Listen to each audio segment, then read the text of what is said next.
नेहमीप्रमाणे जय हिंद सर्वांना. आपल्या कंट्री लेक्चर सिरीज मध्ये स्वागत आहे. आपण अपूर्णांक हे प्रकार पाहतोय. आता अपूर्णांकाच्या शेवटच्या चरणामध्ये आलेला आहे. कारण अपूर्णांकाचा तिसरा प्रकार आपल्याला पाहायचा आहे, आवर्ती दशांश अपूर्णांक. खूप इम्पॉर्टंट प्रकार आहे असं म्हणावं लागेल. कारण काही विद्यार्थ्यांना याच्यातले काही प्रश्न, जर गणितातले अवघड प्रश्न आले, एखादे खूपच किचकटवाले प्रश्न आले, तर तो ते सॉल्व्ह करू शकतो. पण याच्यातले काही बेसिक प्रश्न सुद्धा बरेचसे विद्यार्थी सॉल्व्ह करू शकत नाहीत. त्यामुळे हे प्रकरण खूप महत्त्वाचं आहे असं मी म्हणतोय. ठीक आहे. तर या प्रकरणातल्या संकल्पना समजून घेत असताना महत्त्वाच्या संकल्पना असतात त्या समजून घ्या. बघा, आवर्ती दशांश अपूर्णांक हा काही वेगळा प्रकार नाही. खरं तर हा दशांश अपूर्णांकाचाच उपप्रकार आहे. पण याला आपण वेगळं याच्यासाठी टाकतो कारण याच्यावर खूप सारे प्रश्न स्पर्धा परीक्षेला विचारलेले असतात, म्हणून आपण वेगळं टाकतो. आता या आवर्ती दशांश अपूर्णांकाचे आपण दोन प्रकार पडत असतो आपल्या अभ्यासासाठी. किती प्रकार पडतो? दोन प्रकार पडतो. या दोन प्रकारांची नावं खूप महत्वाची असते. बघा, आवर्ती दशांश अपूर्णांकाचा आपण पहिला प्रकार पडतो तो म्हणजे मुळात आवर्ती दशांश, आवर्ती झालेली असते. हा आपण त्याचा पहिला प्रकार पडत असतो. आणि दुसरा प्रकार पडत असतो आपण मिश्र आवर्ती. कोणता? मिश्र आवर्ती दशांश अपूर्णांक. आता सर या दोघांमधला फरक काय आहे तो आम्हाला एकदा समजून सांगा, म्हणजे आम्ही जास्तीत जास्त याच्यावर काम करू शकतो. आवर्ती म्हणजे तुम्हाला जेवढं आतापर्यंत नॉलेज आहे तेवढं म्हणजे आवर्ती दशांश अपूर्णांक. उदाहरणार्थ बघा, तुम्ही समजा असं घेतलेलं आहे 2.3च्या डोक्यावर बार, किंवा तुम्ही काय करता, यालाच लिहित असताना कसं लिहिता, 2.3च्या डोक्यावर बार 2.333 हे चालू राहणार आहे. याला आपण आवर्ती दशांश अपूर्णांक म्हणतो, कारण दशांशच्या नंतर 3 आलेले असतात. हे आपल्या बऱ्याच जणांना माहित आहे. नसेल तरी माहित, तरी मी 2 मिनिटांमध्ये समजून सांगतो.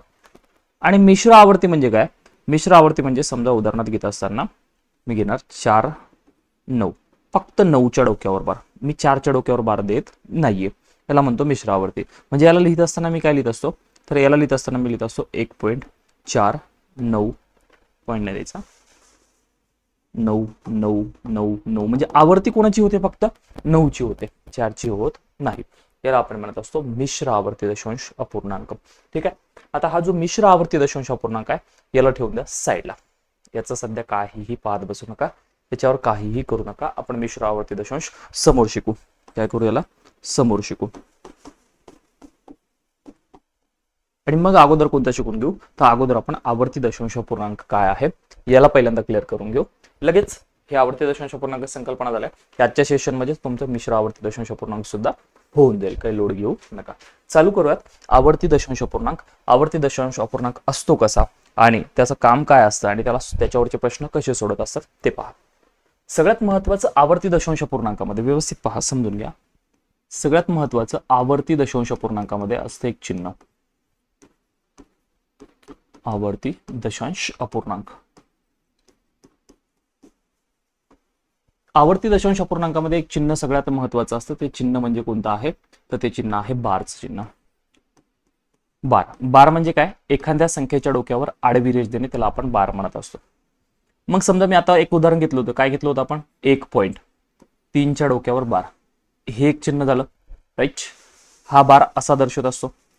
किंवा आवर्तीच आपण दुसऱ्या प्रकारे सुद्धा दर्शवू शकतो. म्हणजे मला त्याला जर दर्शवायचं असेल तर 1.3 लिहिलं मी आणि या 3च्या डोक्यावर मी फक्त एक टिपका देतो, याला सुद्धा बारच म्हणायचं. काय म्हणायचं? बारच म्हणायचं. किंवा याचा सुद्धा अर्थ असा घ्यायचा की हे 3 परत येणार आहे, असा याचा सुद्धा अर्थ घ्यायचा आहे. कोणाचा? या 3चा, जर डोक्यावर टिपका आला असेल तर.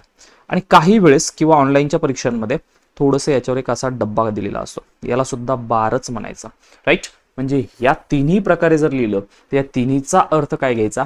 या तिन्हीचा अर्थ 1.3 याचं रिपिटेशन होत आहे, असा या तिन्हीचा सुद्धा अर्थ घ्यायचा आहे, असं आपल्याला म्हणावं लागेल. म्हणजे हा सुद्धा बार आहे, हा सुद्धा बार आहे, आणि असं चौकट डब्बा दिला तरी बारच आहे. तिन्हींना सुद्धा आपण काय म्हणत असतो? आवर्ती होत आहे, असाच त्याचा अर्थ घेत असतो. एकदा सर्वांना हे डन झालं का कमेंट करून सांगायचं आहे. लगेच आपल्याला या आवर्ती दशांश अपूर्णांकाचे काही उदाहरण पाहायचे आहेत. उदाहरणार्थ समजा मी आवर्ती दशांश अपूर्णांकाचं उदाहरण द्यायचं झालं. उदाहरणार्थ एक उदाहरण घेऊ आपण पहिलं. काय? आता 1.3 हे तर उदाहरण झालं आपलं. अजून काहीतरी घ्या. 4.2, 2च्या डोक्यावर बार. याचा अर्थ काय होईल बरं? 4.2च्या डोक्यावर बार. याचा अर्थ हे 4 जशाच तसे राहणार. पॉईंटच्या अगोदरच्या संख्येची कधीच आवर्ती होत नसते. या 4ची कधीच चुकून सुद्धा आवर्ती होणार नाही. पॉईंटच्या अगोदर जी ही संख्या असेल तिच्या संख्येच्या डोक्यावर कधीच बार येणार नाही. ही गोष्ट समजून घ्यायची आहे, ही गोष्ट लक्षात ठेवायची आहे. राईट, ही लक्षात राहील असं गृहीत धरूयात.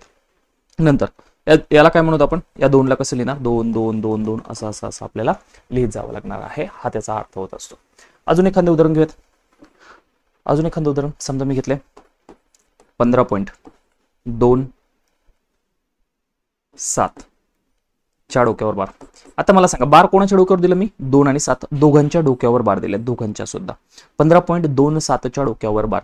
मग काय, तर याला लिहित असताना मी कसं लिहिणार, 15.27 डोक्यावर बार आहे. याचा अर्थ रिपिटेशन कोणाचं व्हायला, 2 7 2 7 2 7. सोप्या भाषेत आपण वाचूयात त्याला, 27 27 27 च काय होत आहे, रिपिटेशन होत आहे असं आपल्याला म्हणावं लागेल. मग मी इथं काय लिहिलं, 27 27 27 हे असं रिपिटेशन होत राहणार आहे. याला म्हणत असतात आवर्ती दशांश अपूर्णांक. किंवा एखादं तिसरं उदाहरण घ्यायचं झालं तर तिसरं उदाहरण काय होईल, 0.234 घेतलं समजा आणि याच्या डोक्यावर बार दिला. राईट, आता बार कोणाच्या डोक्यावर आला, 0.234 डोक्यावर बार आलेला आहे. मग 0.234 डोक्यावर बार आला असेल तर मला म्हणावं लागेल हे 2 3 4 जे आहे यांचं रिपिटेशन होते, म्हणजे परत परत त्या संख्या येत असतात. भाग देत बसलो की त्याच संख्या येतात. मग याचा अर्थ होईल, याचं उत्तर लिहित असताना मला 0. कोणाचं रिपिटेशन होते, 2 3 4 परत 2 3 4 परत 2 3 4 हे चालू राहणार आहे. असं असतं हे काय, मिश्र आवर्ती दशांश अपूर्णांक. मिश्र आपल्याला पुढे बघायचं आहे. सध्या आपण फक्त आवर्ती दशांश अपूर्णांक पाहत आहे. तर हे आपल्याला समजलं पाहिजे, हे आपल्याला लक्षात राहिलं पाहिजे, सर्वांना हे जमलं पाहिजे. तर ह्या आवर्ती दशांश अपूर्णांकाच्या बेसिक संकल्पना आहेत, त्या तुम्हाला सगळ्यांना क्लिअर होतील असं गृहीत धरायला काहीही हरकत नाही. साधं सिंपल बार देत असताना आडवी रेष द्या, टिपका द्या किंवा चौकट द्या, याला काहीही आपण असं जर आलं तर या सगळ्यांचा अर्थ काय घ्यायचा, आवर्ती दशांश अपूर्णांक घ्यायचा. आणि मग त्याचे हे उदाहरण, आवर्ती कशी असते तर ज्या संख्येच्या डोक्यावर बार आहे त्यांचं रिपिटेशन होतं, किंवा ज्यांचं रिपिटेशन होतं त्याच्या डोक्यावर आपण काय देत असतो, बार देत असतो. हे लक्षात ठेवायचं आहे, हे लक्षात ठेवायचं आणि हे लक्षात ठेवायचं आहे. तर सर्वांना हे इथपर्यंत 100% आणि 100% क्लिअर झाला असेल असं गृहीत धरतो. आता इथून पुढे बघा, गणितात जर कधीही असं मिश्र आवर्ती दशांश अपूर्णांक आलं तर आपण त्याचं उत्तर डायरेक्ट काढत नाही.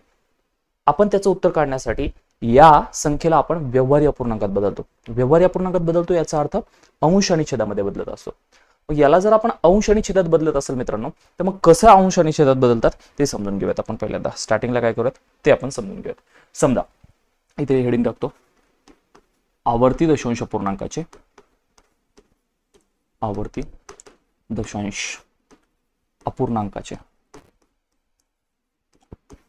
रूपांतर कशात करायचं, अंश आणि छेदामध्ये, म्हणजेच व्यवहारी अपूर्णांकामध्ये.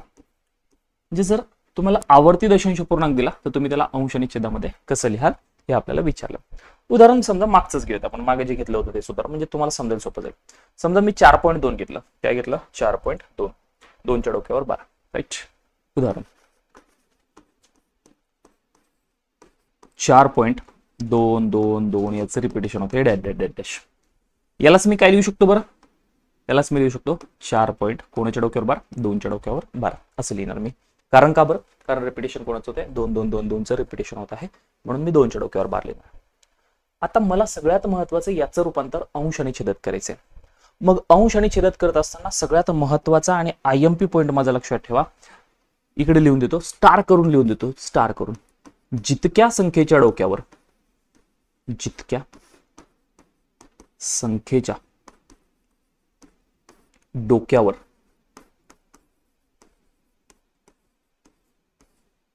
बार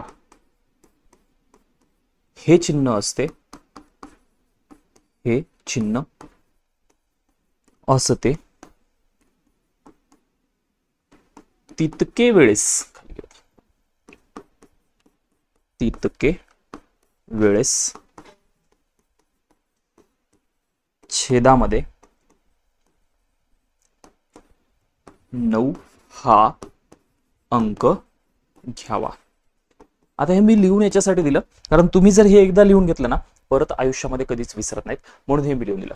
काय आहे बघा, जितक्या संख्येच्या डोक्यावर बार हे चिन्ह असते तितके वेळेस छेदामध्ये कोणता अंक घ्यायचा, 9 हा अंक घ्यायचा. कोणता अंक घ्यायचा, 9. फक्त आणि 9च घ्यायचा आहे. आता बऱ्याच जणांच्या मनामध्ये चालू असेल की सर 9च का घ्यायचं, राईट, याचं उत्तर सुद्धा मी तुम्हाला देणार. त्याच्यासाठी एक वेगळा सिद्धांत असतो, तो सिद्धांत आपल्याला प्रूव्ह करून द्यावा लागतो. राईट, थेरम आहे, तो थेरम आपल्याला प्रूफ करून द्यावा लागतो. तर तो प्रूफ थेरम आपण नंतर करूयात. पहिल्यांदा इथे समजून घेऊयात की फक्त एवढं लक्षात ठेवा, मी सांगितलंय म्हणून अंधविश्वास ठेवा की 9 ठेवायचं आहे, पण 9च का ठेवायचं याचं उत्तर मी 100% तुम्हाला देणार आहे. त्यामुळे काही लोड घेऊ नका, मी तो सिद्धांत तुम्हाला समजून सांगतो. ठीक आहे, आता हे 9 घ्यायचं असतात, हे लक्षात ठेवा. पुढे आता या प्रश्नाकडे येऊयात. सर आम्हाला एवढं माहित आहे की 4.2222 म्हणजे 4.2च्या डोक्यावर 12 आहे. मग आम्हाला जर याला कन्वर्ट करायचं असेल तर या 4च्या डोक्यावर 12 आहे का रे राजांनो? नाही. मग 4 जशाच तसे ठेवावं लागेल. 4च्या डोक्यावर 12 नाही, मग 4 जशाच तसे ठेवायचे, 4ला बदलायचं नाही. ज्या संख्येच्या डोक्यावर 12 आहे तिला अंशामध्ये घ्या आणि त्या संख्येच्या छेदामध्ये कोण ठेवा? 9. कारण एकाच संख्येच्या डोक्यावर 12 आहे, मग एकदाच काय येतील? 9 येतील, असं आपल्याला म्हणावं लागेल. राईट, हे आम्हाला समजलं पाहिजे, हे आम्हाला समजलं पाहिजे, हे आम्हाला समजलं पाहिजे. मग माझं उत्तर काय असेल? 4.2/9 हे माझं उत्तर असणार आहे. याचं रूपांतर याच्यामध्ये. पण सर हे तर पूर्णांकयुक्त अपूर्णांकात झालं. राईट, आम्हाला माहिती आहे 4 हे पूर्णांकात आहे, 2 अपूर्णांक आहे. मग हे पूर्णांकयुक्त अपूर्णांकात झालं आणि मग हे पूर्णांकयुक्त अपूर्णांकात झालेलं आम्हाला अंश आणि छेदात बदलायचं असेल. आम्हाला बऱ्यापैकी माहित आहे काय असतं रे सर, या 9चा 4 सोबत काय असतो? गुणाकार असतो. आणि जो गुणाकार आला त्याच्यामध्ये हे काय करायचे असतात? मिळवायचे असतात. सांगा मग. 9 चोक 36, 36 मध्ये 2 मिळवले किती होईल? 38. 38 छेद काय? 9. 38 छेद 9, 38 छेद 9 हे कशामध्ये कन्वर्ट झालं? आमचं व्यवहारी अपूर्णांकात कन्वर्ट झालेलं आहे, व्यवहारी अपूर्णांकात रूपांतर झालेलं आहे. तर सर्वांना व्यवहारी अपूर्णांकात रूपांतर करता येईल असं गृहीत धरतो आणि काही उदाहरण घेऊयात आपण. समजा मी अजून एक उदाहरण घेऊयात. आपण काय करूयात? मागच्या प्रश्नामधलंच एक उदाहरण घेऊयात, मग नंतर वेगवेगळे उदाहरण घेऊयात. आता हे 15.27 येऊन जाईल. आपण हे 0.234 वाले घेऊ, थोडं मोठं आहे म्हणून घेऊयात. ठीक आहे, आणि सोपं सुद्धा आहे. चला दुसरं उदाहरण. रूपांतर कशा पद्धतीने करतात हे समजलं पाहिजे, कारण गणितात कुठे जरी आलं तर आपल्याला त्या पद्धतीने ते काढता आलं पाहिजे. सोपं आहे हे, तर खूपच सोपं झालं. ठीक आहे, बघा आता 0.234च्या डोक्यावर 12 आहे आणि आपल्याला याचं रूपांतर करायचं आहे कशामध्ये? व्यवहारी अपूर्णांकामध्ये, अंश आणि छेदामध्ये. बरं, मी याला लिहित असताना कसं लिहिल बरं? मी याला लिहित असताना 0.234 234 234 हे याचं रिपिटेशन होत जाणार आहे असं डायरेक्ट. बरोबर. आता मला नियम काय म्हणतो? जितक्या संख्येच्या डोक्यावर 12 आहे का तितक्या संख्या वरल्या 2 3 4 आणि तितक्या संख्येच्या छेदामध्ये काय लिहा? 9 अंक. 2च्या बदल्यात 1 9, 3च्या बदल्यात 1 9, 4च्या बदल्यात 1 9. आता हा शून्य इथं घेतला काय नाही घेतला काय फरक पडणार नाहीये. हा शून्य नाही बी घेतला तरी चालतो, घ्यायचाच नाही तो मुळामध्ये. कारण बघा 99 गुणिले 0 केलं 99 गुणिले 0 केलं 0च येणार आहे. मग त्याच्यामध्ये 234 मिळवले, 234 वर आणा, छेदामध्ये 99 राहणार. म्हणून हा शून्य नाही बी तुम्ही घेतला तरी काहीही फरक पडत नाही. मग तुमचं उत्तर काय आलं? 234/999. राईट, हे आम्हाला समजलं पाहिजे. पण हे आपलं फायनल उत्तर नाही राजांनो.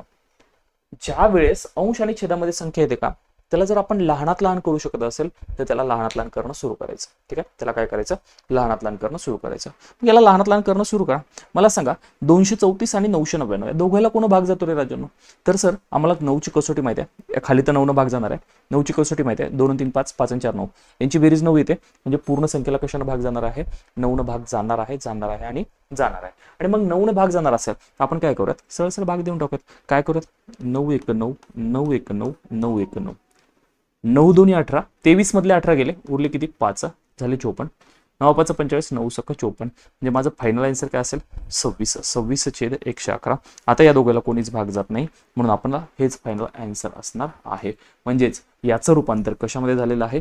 26/111 मध्ये झालेलं आहे. 26/111 मध्ये झालेलं आहे असं आपल्याला म्हणावं लागेल. हे रूपांतर सर्वांना जमलं पाहिजे, हे रूपांतर सर्वांना करता आलं पाहिजे. सर्वजण याचं रूपांतर करतील अशी अपेक्षा आहे. गॅरंटेड रूपांतर जमलं पाहिजे, म्हणजे जमलंच पाहिजे आणि जमलंच पाहिजे. चालतंय, अजून काही थोडेसे वेगळे उदाहरण घेऊयात आणि मग नंतर आपण काय करूयात त्याच्यावर मिश्र आवर्ती दशांश अपूर्णांकाकडे जाऊयात. तिसरं उदाहरण समजून घ्या.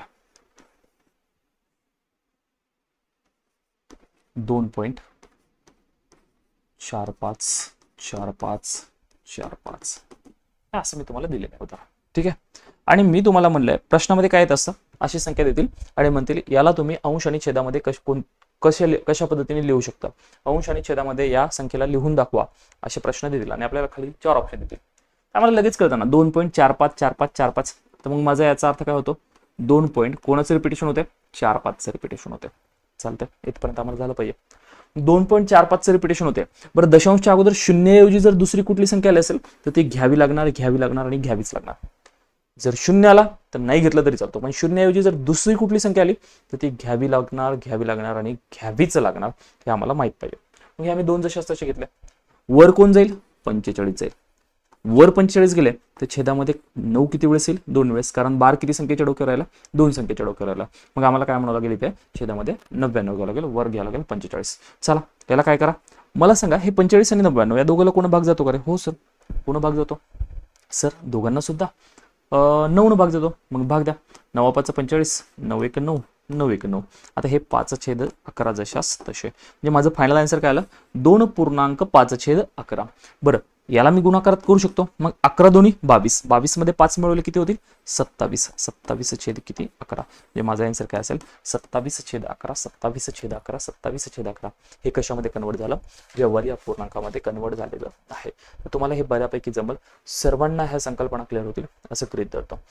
मग मला एकदा कमेंट करून सांगा, अरे तुम्हाला जर अशा संख्या दिल्या आवर्ती दशांश अपूर्णांकामध्ये दिल्या तर तुम्ही त्याला अंश आणि छेदामध्ये बदलू शकता का? ते मला कमेंट करून सांगायचं आहे. ठीक आहे, चला तरी सुद्धा एक अजून उदाहरण देतो, म्हणजे जे बऱ्याच विद्यार्थ्यांना कन्फ्युजन असू शकतं असं उदाहरण देतो. मला वाटतं 4थं उदाहरण आहे काही. उदाहरणाचा जो नंबर असेल तो नंबर होता 5.070707 असं. ठीक आहे, असं उदाहरण दिलं आणि तुम्हाला म्हणलंय या संख्येला तुम्ही अंश आणि छेदामध्ये बदलून दाखवा. अंश आणि छेदामध्ये काय करून दाखवा. आता मला नॉर्मली सांगा बरं, याचं जर आपल्याला उत्तर काढायचं असेल तर याचं उत्तर काढत असताना सगळ्यात महत्वाचं काय आहे? हे रूपांतर काय होतं? 5.07च्या डोक्यावर बार होतं का 5.7च्या डोक्यावर बार होतं? नेमकं कोणतं होतं याचं रूपांतर? काय होतं याचं रूपांतर? 5.07च्या डोक्यावर बार होतं का 5.7च्या डोक्यावर बार होतं? हे बऱ्याच विद्यार्थ्यांना कन्फ्युज होतं की नेमकं सर या दोघांपैकी याचं रूपांतर होतं कोणतं? तर 5.07च्या डोक्यावर बार, 5.7च्या डोक्यावर बार, याच्यामधलं जर चुकीचं कोणतं असेल तर हे चुकीचं आहे. हे चूक आहे, हे करायचं नाही. कारण जर 7च्या अगोदर शून्य आला असेल तर या शून्याला खूप खूप आणि खूपच किंमत आहे. म्हणून माझं याचं रूपांतर करत असताना मला वर लिहित असताना 0.7 लिहावं लागेल. 0.7 आणि छेदामध्ये 9 एकदाच नाही तर शून्याच्या बदल्यात 1 9, 7च्या बदल्यात 9. हे चुकवायचं नाही. इथं बरेच जण विद्यार्थी चुकू शकतात. इथं खूप जणांचे चुकण्याचे चान्सेस असतात. म्हणून ही संकल्पना तुमची 100% आणि 100% क्लिअर असली पाहिजे असं मी गृहीत धरतो. होईल क्लिअर, काही विषय नाही. आता तुम्ही या शून्याचं मोजण्यामध्ये नाही बी घेतलं तरी चालेल. लहानात लहान होऊ शकतं का? 799 नाही होऊ शकत. मग मला काय करावं लागेल? सर मला करावं लागेल या दोघांचा गुणाकार. या दोघांचा गुणाकार करून वर 7 मिळवावं लागेल. मग 99 5 किती होतात रे? 99 5 म्हणजे 100 5 500, त्यातून 5 गेले 495. 495 मध्ये 7 मिळवले किती होतील? 502. आणि छेदामधले 99 जसे असते. म्हणजे तुमचं रूपांतर काय होईल? 502/99. हे रूपांतर होईल कशाचं? 5.070707 म्हणजे 07च्या डोक्यावर जर बार असेल तर आम्हाला त्याचं रूपांतर करता आलं पाहिजे. तर त्यामुळे एक गोष्ट लक्षात असू द्या, बऱ्याच जणांना शून्याला किंमत नसते असं वाटतं, पण इथं शून्याच्या बदल्यात छेदामध्ये 9 घ्यायचे आणि घ्यायचे आहे असं आपल्याला म्हणावं लागेल. राईट? सर्वांना हा प्रश्न महत्वाचा आहे. क्लिअर झाला का? एकदा कमेंट करून सांगायचं आहे. हा प्रश्न अशा टाईपचे उदाहरण आपल्याला जर आले तर करता येतील का? कमेंट करायचं आहे आणि कमेंट करायचं आहे. करा कमेंट.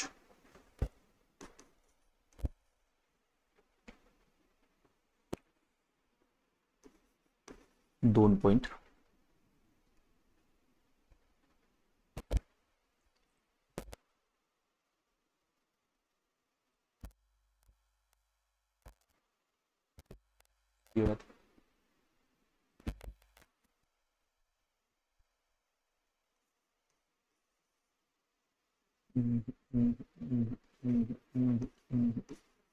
घ्या. 2.4125 4125 4125 4125 डॅश. आता हे उदाहरण आपल्याला सोडवायचं. राईट? मग या उदाहरणाला मी सोडत असताना कसं सोडणार? थोडंसं मोठं आहे ना आता रिपिटेशन. मग रिपिटेशन मोठं असू द्या लहान असू द्या आम्हाला काहीच फरक पडत नाही. हे दोन जसे असते पॉइंट. मला सांगा रिपीट कोण कोण होतं रे? 4 1 2 5 ही एक जोडी दिसली. बरं खालून रेष मारत नाही, खालून रेष मारली तुम्ही कन्फ्युज असाल. 4 1 2 5 नंतर इथून परत 4 1 2 5 परत 4 1 2 5 असं दिसायला लागलं. म्हणजे रिपीट कोण व्हायले? 4 1 2 5 याच्या डोक्यावर बार. आपण स्पर्धा परीक्षेमध्ये दशांश नंतरचे अंक सिंगल वाचण्याच्या ऐवजी आपण पटकन वाचून देतो, 41 25 म्हणतो. ठीक आहे, पण त्याला मुळामध्ये वाचत असताना सिंगल अंक वाचत असतात. ही गोष्ट लक्षात ठेवा, ही गोष्ट विसरू नका. चल आता सर एवढं मोठ्या संख्येच्या डोक्यावर बार आहे, मग आम्ही काय केलं पाहिजे त्याचं रूपांतर अंशामध्ये ती संख्या जशी असेल 41 25 जशी असेल आणि ह्या 4 संख्येच्या डोक्यावर बार आहे म्हणजे मला छेदामध्ये 9 हा अंक किती वेळेस घ्यावा लागेल रे? 4 वेळेस घ्यावा लागेल.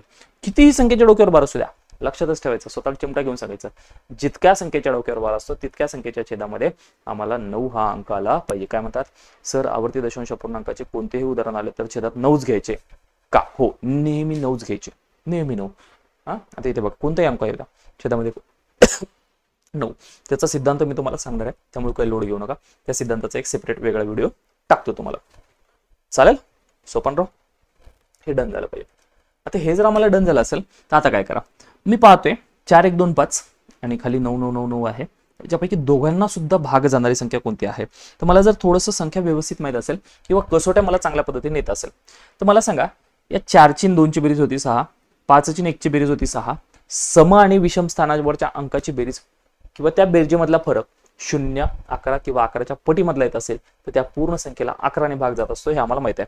म्हणजे 4125 ला 11 ने भाग जाणार आणि जाणार आहे. मग वर 11 चाललाय तर या 99 99 ला तर 11 ने जाणारच आहे. ठीक आहे चला 11 ने भाग देणं चालू करत द्या. मग 11 3 33, अजून काय होऊ शकतं? 41 मधले 33 गेले, 7 आणि 8 8 उरले झाले 82, 11 7 77, 82 मधले 77 गेले किती उरले 5 झाले 55, 11 5 55 इथपर्यंत आलं. इथे 11 9 99 व्यवस्थित आहे का? लगेच 11 9 99 करू नका सर. 11 9 99 झालं पण मग या 99 ला डायरेक्ट भाग देऊ शकत नाही कारण या 9 ला भाग दिला 11 ने या 9 ला भाग जाणार नाही म्हणून 0 घेणार आहे, मग या 9 वरला भाग देणार आहे. 11 9 99 म्हणजे 909 चा भाग जाणार आहे राजांनो. कितीचा भाग जाणार आहे? 909 चा असं आम्हाला म्हणावं लागेल.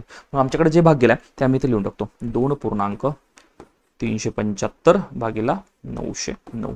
अजून लहानात लहान होऊ शकतं का रे राजांनो? अजून लहानात लहान होऊ शकतं का? तर हो मला असं दिसतंय कसोट्या चांगल्या आहेत, भारी आहेत माझ्या. इथं 3 आहे 7 आहे 5 आहे, 7 आणि 3 10 10 आणि 5 15, 15 बेरीज झाली. 15 बेरीज झाली याचा अर्थ त्याला 3 भाग जाणार आहे. त्याला 3 चालला तर खाली सुद्धा 3 जाणारच आहे, सोपं जाणार आहे. मग चला द्या मग 3 भाग. राईट इथे आपण कोण भाग दिला? 11 ने भाग.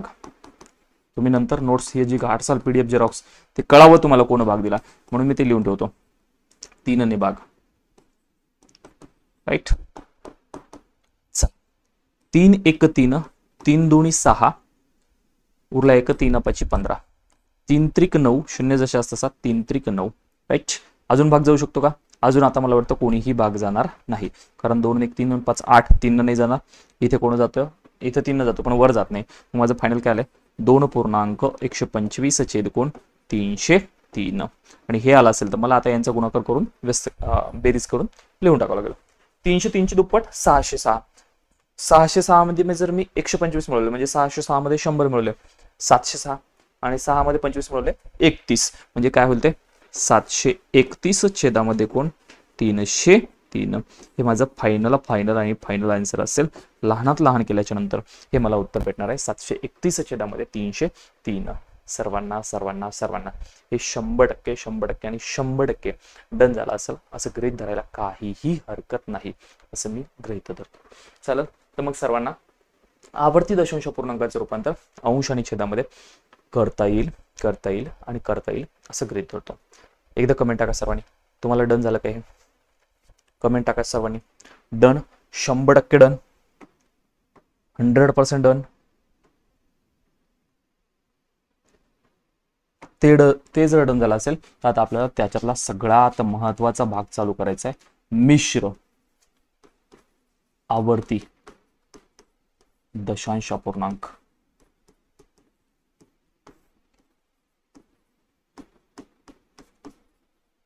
मिश्र आवर्ती दशांश अपूर्णांक हा सगळ्यात महत्वाचा भाग आहे कारण हा भाग बऱ्याच मराठी भाषेमधल्या पुस्तकामध्ये सुद्धा दिलेला नाहीये.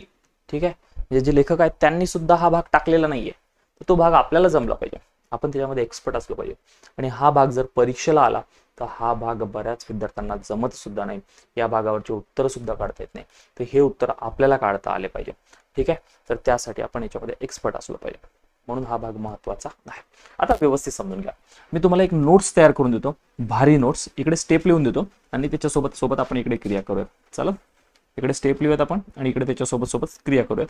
उदाहरण सोडवत असताना कसं करायचं तर बघा, स्टेप ज्या असणार आहे त्या 4 स्टेप असणार आहे. स्टेप किती आहेत? 4 स्टेप आहे.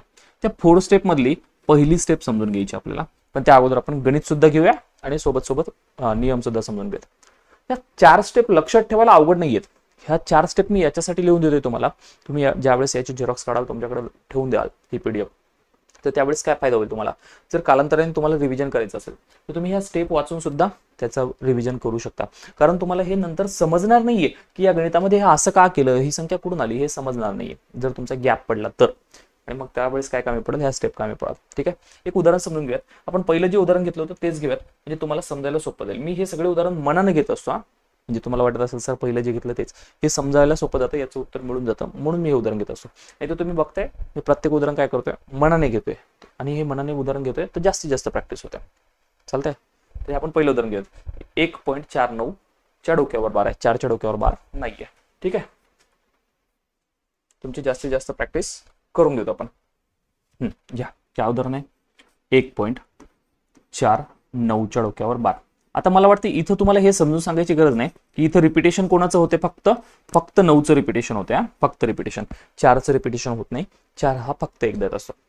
मग मिश्र आवर्ती दशांश पूर्णांक म्हणायचं कोणाला, तर मिश्र आवर्ती दशांश पूर्णांक त्या संख्येला म्हणायचं ज्यामध्ये दशांश नंतरच्या काही संख्येच्या डोक्यावर बार येत नाही आणि काही संख्येच्या डोक्यावर बार येत असतो, त्याला म्हणायचं असतं मिश्र आवर्ती दशांश पूर्णांक. परत ऐका, मिश्र आवर्ती दशांश पूर्णांक कोणाला म्हणायचंय, काही दशांश नंतरच्या काही संख्येच्या डोक्यावर बार येत नाही, म्हणजे काही संख्यांचं रिपिटेशन होत नाही आणि त्याच्या नंतर येणाऱ्या संख्याचं रिपिटेशन होत असतं, त्याला काय म्हणायचं, मिश्र आवर्ती दशांश पूर्णांक. ते आम्हाला समजलं पाहिजे, राईट. याला म्हणतात मिश्र आवर्ती, कारण याच्यामध्ये मिक्स आहे, बार होते बार होत नाही, म्हणजे रिपिटेशन होते रिपिटेशन होत नाही, असं होत असतं. ठीक आहे, तर अशा संख्येचं रूपांतर आपल्याला कशात करायचं, व्यवहार्य पूर्णांकात करायचं.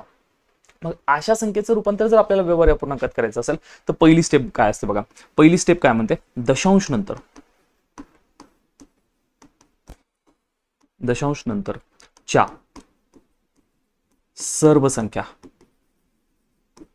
अंशामध्ये लिहून घ्या, अंशामध्ये लिहा.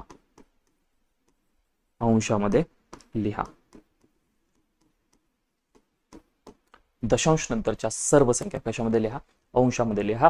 हे पहिले काम करून घ्यायचं. मग आम्हाला रूपांतर करणं चालू करायचं बघा. याचा अर्थ आम्ही हा एक तर पहिल्यांदा जशाच घेणार, कारण हा एक पूर्णांक आहे त्याचं आणि इकडच्याचं काही घेणं नाही. मग हा एक जशाचा. आता दशांश नंतर कोण आलं रे, 4-9 आलाय, 4-9 लिहून ठेवायचं. मग 4-9 लिहिलं, याच्यावर सर 4च्या डोक्यावर बार नाही, 9च्या डोक्यावर बार आहे, हे काहीही पाहायचं नाही. कोणाच्या डोक्यावर बार असू द्या, कोणाच्या डोक्यावर बार असू द्या, काही पाहायचं नाही, असू द्या नसू द्या, काही बघायचं नाही. ठीक आहे, मग आम्ही 49ला जशास तसे 49 इथे लिहून टाकले, कारण आमचा पहिला नियम म्हणतोय दशांश नंतरच्या सर्व संख्या अंशामध्ये लिहा, मग त्याच्यावर बार असो किंवा नसो. हा आम्हाला पहिला नियम लक्षात राहायला पाहिजे. दुसरा नियम काय म्हणतो बघा, दुसरा नियम व्यवस्थित आहे का, ज्या संख्येच्या डोक्यावर बार नाही ती संख्या वजा करा, ती संख्या वजा करा. काय करा, वजा करा. व्यवस्थित आहे का, सगळ्यात महत्वाचा शब्द कोणता आहे, तर हा शब्द सगळ्यात महत्वाचा आहे. ज्या संख्येच्या डोक्यावर बार नाही ती संख्या वजा करा. मग मला सांगा इथे डोक्यावर 4 आणि 9च्या डोक्यावर, कोणाच्या डोक्यावर बार नाही, 4च्या, म्हणून याच्यातून वजा फक्त आणि 4च करायचं. या पॉईंटच्या अगोदर एकचं काही घेणं नाही, एक पूर्णांकात आहे, त्याची व्हॅल्यू पूर्ण आहे. मग 4च्या डोक्यावर बार नाही म्हणून इथे 4 मी काय करेल, वजा करा. राईट, हा झाला आमचा दुसरा नियम. हे झाले 2 गोष्टी. आणि ह्या हे जे दोन्हीच्या दोन्ही नियम आहेत, हे दोन्हीच्या दोन्ही नियम अंशाच्या बाबतीत आहे की अंशामध्ये नेमकं करायचं काय, तर त्याच्यासाठी हे 2 नियम तुमच्या डोळ्यासमोर आहेत. हे आम्हाला लक्षात असले पाहिजे, हे आम्हाला समजले पाहिजे. चालतंय, दोन्ही नियम तुम्हाला लक्षात राहतील असं गृहीत धरू. आता जायचं छेदाकडे. छेदाचे नियम सोपे आहेत. तिसरा नियम काय म्हणतो, जितक्या संख्येच्या डोक्यावर बार आहे, अरे बार असल्यावर काय घेत असतात छेदामध्ये, जितक्या संख्येच्या डोक्यावर बार आहे तितके वेळेस काय घेत असतो आपण, तेच घ्यायचं, नियम काय बदलायचं नाही. तितके वेळेस छेदात 9 घ्यावे. किती घ्यावे, 9 घ्यावे. आणि हा तर बेसिक नियम आहे ना, हा काय लक्षात ठेवायची गरज आहे का, जितक्या संख्येच्या डोक्यावर बार असतो तितके वेळ छेदामध्ये कोण घ्यावं लागत असतात, 9 असतात. मग या 9च्या डोक्यावर बार आहे, म्हणजे एकाच संख्येच्या डोक्यावर बार आहे म्हणून मला 9 घ्यावं लागेल. राईट. त्यामुळे हा नियम बेसिक स्टार्टिंगला शिकलो आपण तोच नियम आहे. आणि नंतर चौथा आणि फायनल नियम आणि शेवटचा नियम. राईट. बसेल का, पुरेल का इथे? पुरेल. छोटं छोटं लिहितो. जितक्या संख्येच्या डोक्यावर बार नाही तितके वेळेस छेदात शून्य घ्यावा. कोण घ्यावा? शून्य घ्यावा. शून्य घ्यावा. शून्य घ्यावा. हे खूप महत्वाचं आहे. कोण घ्यावा? शून्य. इथं लिहितो वाटलं सर, शून्य शून्य शून्य. मग मला सांगा, अरे किती संख्येच्या डोक्यावर बार नाही सर? 4च्या डोक्यावर बार नाही, एका संख्येच्या डोक्यावर बार नाही. म्हणजे त्याच्या बदल्यात कोण येईल? 1 शून्य येईल. 1 शून्य येईल. 1 शून्य येईल. आणि मग आम्ही ह्या ज्या क्रिया केल्यात, ह्या तिसऱ्या आणि चौथी क्रिया ही कोणाच्या बाबतीत आहे? छेदामध्ये काय करायचं हे समजून सांगतात ही तिसरी आणि चौथी क्रिया. राईट. आता ह्या चारीच्या चारी क्रिया आपण लिहितोय म्हणून थोडासा वेळ लागलाय, आणि ह्या तुम्ही सुद्धा लिहून घ्याल अशी अपेक्षा आहे. आणि असं जर एकदा समजून घेतलं ना, आयुष्यभरात कधीच विसरत नाही. ठीक आहे. नाही विसरले बी तर तुमच्यासमोर एवढी मोठी सामग्री आहे, एवढी मोठी शिदोरी आहे, तुम्ही ती पाहून सुद्धा सोडवू शकता. ठीक आहे. उदाहरणाला फास्ट मध्ये समजून घ्यात. 1.49 4च्या डोक्यावर बार नाही, म्हणजे हा मिश्र आवर्ती दशांश पूर्णांक आहे. मिश्र आवर्ती दशांश पूर्णांकाचं व्यवहार्य पूर्णांकात रूपांतर कसं करत असतात? तर हा पूर्णांकात आहे हे तर साईडला लिहून घ्यायचं. ते आवर्ती असू द्या किंवा मिश्र आवर्ती असू द्या, दशांशच्या अगोदरच्या सगळ्या संख्या या जशाच तशा येणार आहे, त्या बदलत नसतात. हे आम्हाला तर डन आहे. याच्यामध्ये आम्हाला काहीच कन्फ्युजन असलं नाही पाहिजे. मग पहिला नियम म्हणतो दशांश नंतर जितक्या संख्या असतील तितक्या वर लिहून टाकायच्या, काही लोड घ्यायचा नाही. मग त्याच्यावर बार असो नसो ते लिहून टाकल्या अगोदर. दुसरा नियम काय म्हणतो? जितक्या संख्येच्या डोक्यावर बार नाही ती संख्या त्याच्यातून वजा करायची. म्हणजे 49 - 4 दोन संख्या असतात, मी 2 लिहिलं असतं. 3 असतात तर मी 3 लिहिलं असतं. ते मला समजलं पाहिजे. राईट. त्यानंतर तिसरा नियम छेदाच्या बाबतीत आहे. छेदात काय म्हणते? जितक्या संख्येच्या डोक्यावर बार आहे तितके वेळ छेदामध्ये कोण घ्या? 9 घ्या. घेऊन टाकलं. त्यानंतर चौथा नियम काय म्हणतो? जितक्या संख्येच्या डोक्यावर बार नाही छेदामध्ये तितके वेळेस काय घ्यायचा? शून्य घ्यायचा. हे आम्हाला लक्षात राहिलं पाहिजे. झालं. तुम्ही याला सॉल्व्ह करा, तुमचं उत्तर येणार आहे आणि येणार आहे. मग हा एक जसे असतं असं सांगा. 49 मधून 4 गेले. 49 मधून 4 गेल्यास राहिले किती? 45. 45 छेदात कोण? 90. राईट. हा एक जसे असा. या दोघाला कोण भाग जातो? या दोघाला 9 भाग जातो. 9 × 5 = 45, 9 × 10 = 90. या 5ला 5 × 1 = 5, 5 × 2 = 10. म्हणजे 1.1/2, 1.1/2, 1.1/2. आणि मग याला जर तुम्ही केलं तर बे 1 बे आणि वरचा एक जर मिळवला त्याच्यात तर 3/2, 3/2, 3/2. हे आमचा आन्सर असणार आहे. हे आमचा आन्सर असणार आहे. हे आपलं रूपांतर असणार आहे. आता दुसरी गोष्ट ऐका. हे मिश्र आवर्ती दशांश पूर्णांक म्हणजे तुम्ही जर या 2 ने 3 ला भाग दिला, या 2 ने 3 ला भाग दिला तर तुमचं उत्तर येणार आहे 1.5 दीड. बरोबर. 2 ने 3 ला भाग दिला तर उत्तर काय येणार आहे? दीड येणार आहे ना. 1.5 येणार आहे. आमचं उत्तर तर 1.499999 यायला पाहिजे होतं. आणि नॉर्मली ऐका ना तुम्ही 1.499999 कंटिन्यू गेले तर ते 5च्या जवळ असतं. म्हणजे हे अप्रॉक्स उत्तर आलेलं आहे.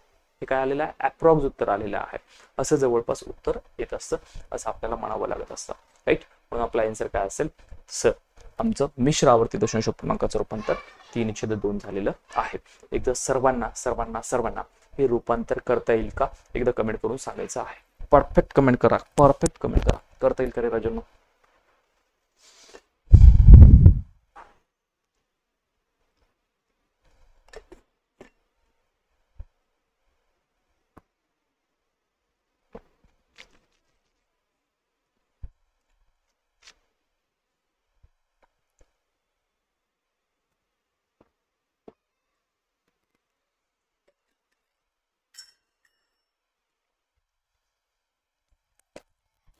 बोला बरं, कमेंट करा बरं. जमल का रे तुम्हाला सगळ्यांना? जमल. ठीक आहे. आता हे जर आपल्याला जमत असेल तर मी तुम्हाला काही उदाहरण देतो. ते उदाहरण मला सोडून सांगायचं, त्या उदाहरणाचा आन्सर सांगायचं आहे की आपलं काय उत्तर येईल तर. ठीक आहे. समजा मी उदाहरणात असं घेतलं,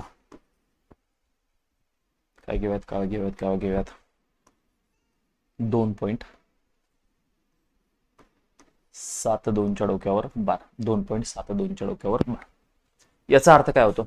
याचा अर्थ होतो 2.7.222 यांचं रिपिटेशन होते. राईट. हा त्याचा अर्थ होत असतो. राईट. हा जर त्याचा अर्थ झाला असेल तर आम्हाला याचं रूपांतर कशामध्ये करायचं आहे?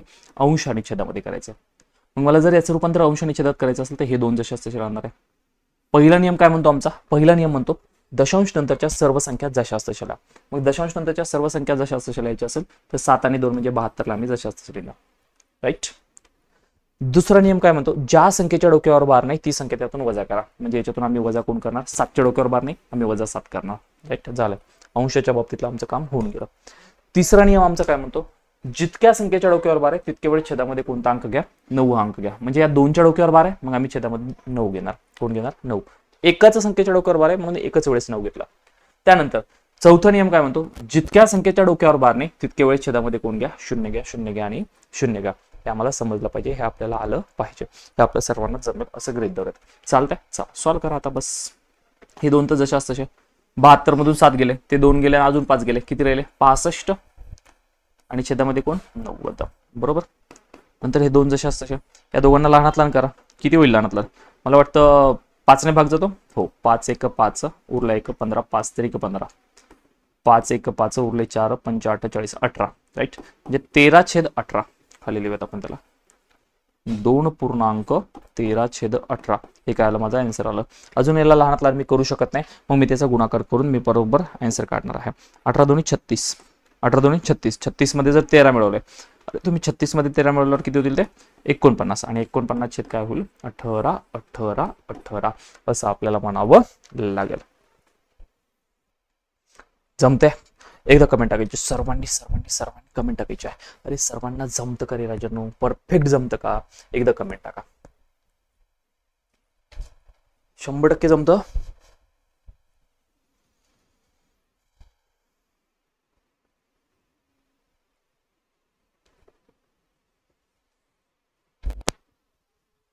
कमेंट करा, कमेंट करा.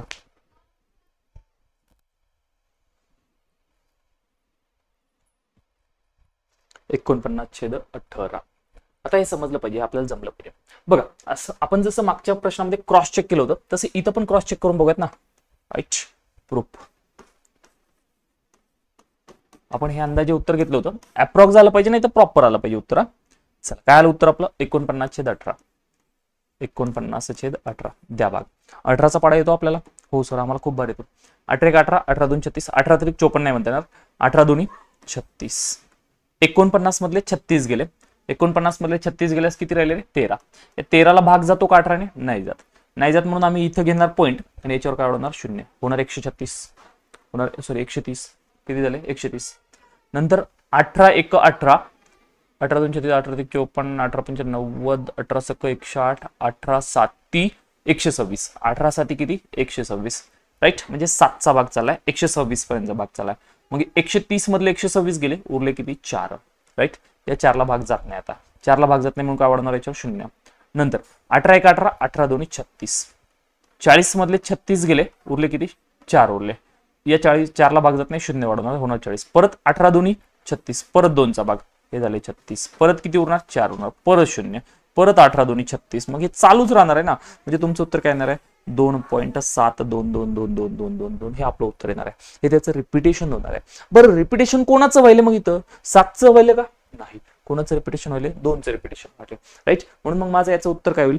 2.7. कोणाच्या डोक्यावर बार? 7च्या डोक्यावर बार देता का? नाही, कारण 2चं रिपिटेशन होते, मग 2च्याच डोक्यावर बार. मग हे पण बरोबर आहे, हे पण बरोबर आहे. म्हणजे 49/18 तुम्ही उत्तर केलं 2.72. आणि आपण प्रश्न सुद्धा तेच घेतला होता ना. काय घेतला होता? 2.72च्या डोक्यावर बार. हे आम्हाला जमलं पाहिजे. म्हणजे मागच्या प्रश्नात अप्रॉक्स झालं म्हणून प्रत्येक प्रश्नात अप्रॉक्स जाईल असं नाही. या प्रश्नामध्ये प्रॉपर आलेलं आहे. ठीक आहे. काही प्रश्नामध्ये अप्रॉक्स जाईल, काही प्रश्नामध्ये प्रॉपर येत असतं. ही गोष्ट आम्हाला समजली पाहिजे.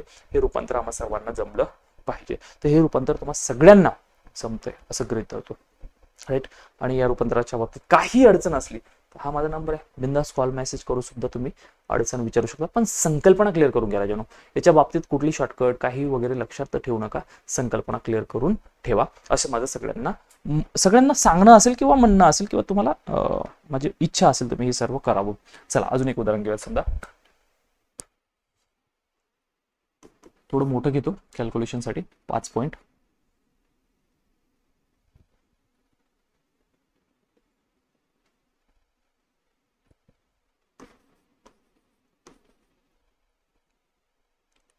या दोघांच्या डोक्यावर बार देतो मी. या दोघांच्या डोक्यावर, 2च्या डोक्यावर बार नाही. म्हणजे याचा अर्थ काय होतो, याचा अर्थ काय होतो रे राजनो, याचा अर्थ होतो 5.2 फक्त एकदा आलेला आहे, नंतर 3 6 3 6 3 6 हे त्यांचं रिपिटेशन होत आहे, असं त्याचा अर्थ होतो. आणि मला याचं रूपांतर कशामध्ये करायचं आहे, अंश आणि छेदामध्ये करायचं आहे, अंश आणि छेदामध्ये करायचं आहे, अंश आणि छेदात करायचं आहे. मी कसं करणार समजून घ्या. हे 5 जसे असते. पहिला नियम काय म्हणतो, पहिला नियम म्हणतो दशांश नंतर किती संख्या असू द्या, त्याच्या डोक्यावर 12 असू द्या किंवा नसू द्या, आपल्याला काय करायचं, त्या संख्या जशा तशा लिहून टाकायच्या. 2 3 6 12 असो नसो त्याच्यावर आम्हाला काहीही घेणं देणं नाही. हा झाला आमचा पहिला नियम. आपला दुसरा नियम काय म्हणतो, आपला दुसरा नियम म्हणतो ज्या संख्येच्या डोक्यावर बार नाही ती संख्या वजा करा. मग मला सांगा कोणाच्या डोक्यावर बार नाही, 2च्या डोक्यावर बार नाही, म्हणजे मी वजा किती करत, 2 करत. बस झाले माझे 2 नियम अंशाच्या बाबतीतले इथं संपले. माझा तिसरा नियम काय म्हणतो, तिसरा नियम छेदाच्या बाबतीतला. तिसरा नियम म्हणतो जितक्या संख्येच्या डोक्यावर बार आहे तितके वेळ छेदात 9 घ्या. मग मला सांगा आता बार किती संख्येच्या डोक्यावर आलाय, 2 संख्येच्या डोक्यावर बार आला, म्हणजे 3 आणि 6च्या डोक्यावर कोण आला, 12 आला. मग मला इथे 9 किती वेळेस घ्यावं लागेल, 2 वेळेस घ्यावं लागेल. आणि माझा चौथा नियम काय म्हणतो, जितक्या संख्येच्या डोक्यावर बार नाही तितक्या वेळेस छेदात कोण घ्या, 0 घ्या. मग 2च्या डोक्यावर बार नाही, मग मी छेदात कोण घेणार, 0 घेणार. बस एकच 0 घेणार, कारण एकाच संख्येच्या डोक्यावर बार नाही. मग मला हे झालंय. आता मी सॉल्व्ह करणं चालू करणार. करा सॉल्व्ह. हे 5 जसे असते अगोदर वजाबाकी करून घ्या. 236 मधून 2 गेले, किती राहिले, 234. छेदामध्ये 990 जशास तसे. आता मला सांगा राजांनो, 234 आणि 990 दोघाला भाग कोणी जाईल, 9 ने भाग जाईल. राईट. 9 2 18, 23 मधले 18 गेले, उरले 5, 9 7 54, 9 1 9 9 1 9 वरचा 0 जशा असते. या 26 आणि 26 आणि कोण आहे, 110 आहे. या दोघांना कोण भाग जातो रे, या दोघांना 2 ने भाग जातो. ठीक आहे, 2 ने देऊन टाका. 2 ने जर 26 ला भाग दिला, अर्धे 13 होतील, 110 चे अर्धे किती होतील, 55. म्हणजे माझं उत्तर काय होईल, 5.13/55. 5.13/55 हे माझा आन्सर असेल. बरं 5.13/55 आलं, याचा अंश आणि छेदात करू शकता. मग 55 गुणिले 5 करा, काय होईल, 5 5 5 25, 25 5 इकडे करतो मी, 5 5 55 गुणिले 5, 5 5 25, 25 5 हातचे 2, 5 5 25, 25 2 27, 75, 275. 275 मध्ये किती मिळवले, 13 मिळवले. 288, 288/55 हे माझं काय होईल, फायनल आणि फायनल रूपांतर होईल. हे सोडण्यासाठी किती वेळ लागतो बरं, जास्तीत जास्त 30 सेकंद लागतात. 30 सेकंदापेक्षा जास्त वेळच लागत नाही. राईट. हे आम्हाला समजलं पाहिजे, हे आम्हाला सोडवता आलं पाहिजे. हे तुम्हाला सर्वांना सोडवता येईल असं गृहीत धरतो आणि तुम्हाला एक प्रश्न होमवर्कसाठी देतो, त्याचं उत्तर मला तुम्ही कमेंट करून सांगायचं आहे. हा खूप महत्त्वाचा प्रश्न असेल, याला सोडवा, कंटाळा करू नका, कमेंट करा. ठीक आहे. या प्रश्नाचं मला तुमच्याकडून अपेक्षित उत्तर आहे आणि आहे. ठीक आहे. चला बघा तुम्ही काय करत होता. थोडं मोठं देतो, नको जास्त मोठं नको, तुम्ही गोंधळून जासाल. 1.4572 7.2च्या डोक्यावर बार देऊयात. याचं रूपांतर तुम्ही मला कशामध्ये करून दाखवायचंय, अंश आणि छेदामध्ये करून दाखवायचंय. सोपा आहे. तुमच्या संकल्पना जर क्लिअर असेल तुम्ही मला याचं उत्तर काढून द्यायचं आहे, याचं उत्तर मला कमेंट करून सांगायचं आहे. ठीक आहे. तर सर्वांना ह्या संकल्पना क्लिअर झाल्या असेल असं गृहीत धरतो आणि याच्यावरचे नेक्स्ट प्रश्न जे असणार आहे याची आपल्याला बेरीज वजाबाकी गुणाकार भागाकार मिश्र आवर्ती दशांश पूर्णांकाची आणि आवर्ती दशांश पूर्णांकाची कशा पद्धतीने करतात ते आपल्याला पुढे पाहायचं आहे. ठीक. त्यामध्ये काय पाहिलंय, तर आतापर्यंत आपण काय पाहिलेलं आहे की आवर्ती दशांश पूर्णांक दिला असेल तर त्याचं रूपांतर व्यवहार्य पूर्णांकात कसं करतात, मिश्र आवर्ती दशांश पूर्णांक दिला असेल तर त्याचं व्यवहार्य पूर्णांकात रूपांतर कसं करतात. आता आपल्याला काय पाहायचंय, त्या आवर्ती दशांश पूर्णांकाची किंवा मिश्र आवर्ती दशांश पूर्णांकाची बेरीज वजाबाकी गुणाकार भागाकार ह्या जर 4 क्रिया आल्या तर त्या आपल्याला करता येतील का हे आपल्याला पाहायचं आहे. बघा म्हणजे आता आपल्याला काय काय शिकायचंय, आवर्ती दशांश पूर्णांकाची बेरीज वजाबाकी गुणाकार आणि सोबतच काय शिकायचं आपल्याला, भागाकार.